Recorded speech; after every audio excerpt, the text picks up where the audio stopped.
Alright, what's going on? Pardon the wind, but just recently, I don't know, there's not too many videos on YouTube on how to lower these things, but uh, I was not a huge fan of this rear end, jacked up like, I don't know, 3 inches, because I know the block for the 250s are 3 inches, and mind you, this is 2019, but I just hated that. Obviously when we put a load on it, when we had the gooseneck on the back right there, it would, kind of sit level, but when you're driving around, it looks ugly. So, I didn't, like I said, there was not a lot of videos on YouTube on how to lower these things, but I did a little research and I found out the easiest ways to obviously either get a drop shackle, or B, get a smaller spacer.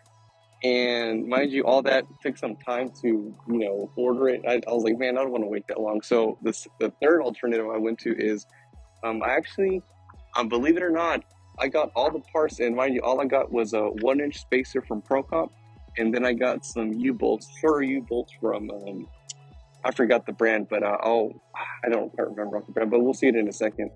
And that was the easiest way, and as you can tell, it dropped the rear end about 2 inches, because like I said, that factory block is 3, and then when I took it off, obviously it's not really low, but when I put that 1-inch spacer, so technically it dropped 2 inches.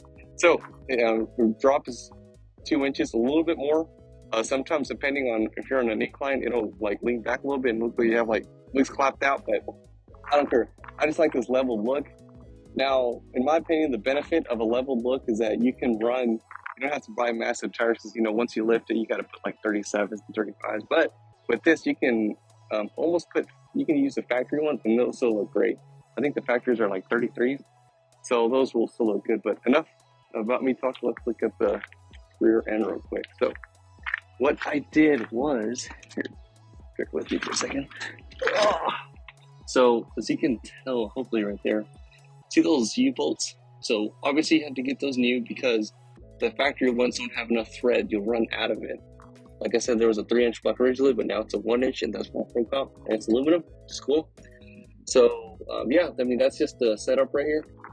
Nothing crazy, just real simple design. And mind you, once you take out these blocks, they have an alignment pin, so don't worry about the rear end moving on you. It'll move, but it'll line up to those pins. But there it is. It's real simple. You just take off those bolts, put your new U-bolts, and then put your spacer. So yeah, that's pretty much it. I haven't had any issues. I will tell you this though: the benefit of having that, the lowered truck, is that it rides a whole hell of a lot better. I mean, let's see if you have a better angle up here. Let's see. Oh yeah. Well, not really. The sun's in the way, but the ride is so much cleaner, especially on the freeway. It feels a lot more planted. It feels a little bit more stiff, if that makes any sense. And also, I'm not gonna lie to you, but I got pretty good gas mileage out of this thing. I don't know if it has something to do with that, but since it's level now, I guess it reduces the drag. I'm not quite sure, but I don't know. I just think it looks so much better.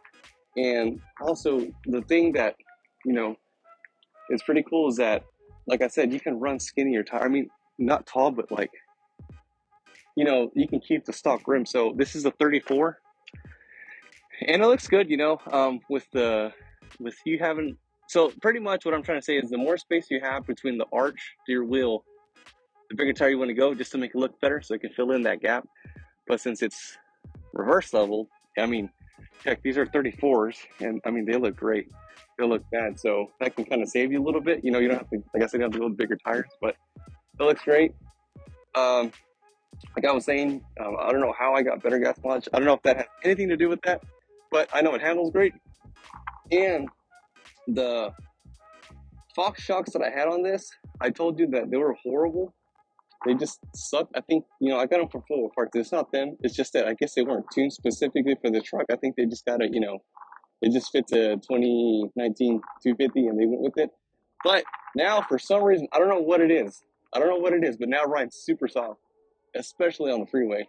So I don't know. I don't know if that had anything to do with it, but I know it just feels so much planted. I don't know what it was. It might just be me.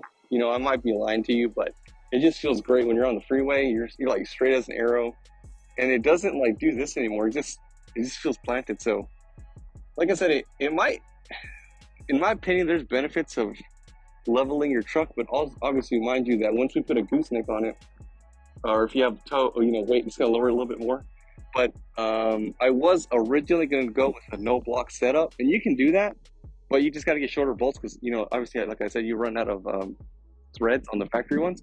But and it was, I mean, so my just pretend it's lowered like 1 more inch, and I have to say 1 inch makes a huge difference.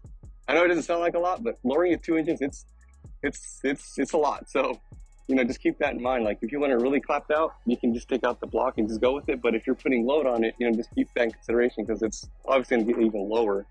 And I mean, I'm sure nothing will happen, but it just gets a little sketchy when that front end's a little high because then the steering and yeah, all that crap. But anyways, that's why I went with the 1 inch spacer. And like I said, it's from ProComp, and I got all my stuff from Summit Racing over here in Arlington, which is super great. Real neat. All you got to do, what I did, because I had no clue what U-bolts to get, because there's like two different types. There's like a U shape, and then there's like a let's see, I don't know, but it's just a different layout. But they go up there, they measure the bolt sides, the thread sides, and they'll just take care of you. I mean, I only went through, that's my first time going in. The first time, I gotta say, it's the best experience ever. But I got the bolts, and it came with all the nuts, and then the spacers from ProComp, which I think I recommend it if you want to keep it level and if you're going to put weight on it. So I went with that. But anyways, I think it looks great. What do you guys think? I think it's just fantastic. It just looks super nice. So anyways, I just wanted to kind of show you what I did to this thing. It's a very cheap one. Oh, by the way, this cost me $82. So you can't beat that. I mean, that's because I went with the spacer. The spacer was like $40, so you can technically do a reverse level with no space, with no block, for about $40 if you want to go that route. You want it super low in the back. But like I told you, I tow, so I wanted to keep that somewhat peace of mind and having some sort of space between my leaf springs and the axle itself. So I went with that. But like I said, all in all, it was like $82, which I think was a killer deal for what you get and all the, in my opinion, like the 2 or 3 benefits that I mentioned. So anyways, that's it. I just wanted to, like I said, I just wanted to show you this real quick. Yeah, that's pretty much it. I think that was a pretty cool little mod for your truck if you're interested in that. Because like I said, there's not a lot of videos on YouTube that shows you reverse level trucks. So, but oh man, I just think it looks so killer. I'm not gonna lie to you. Anyways, I will shut up and I will see you on the next one. Thanks.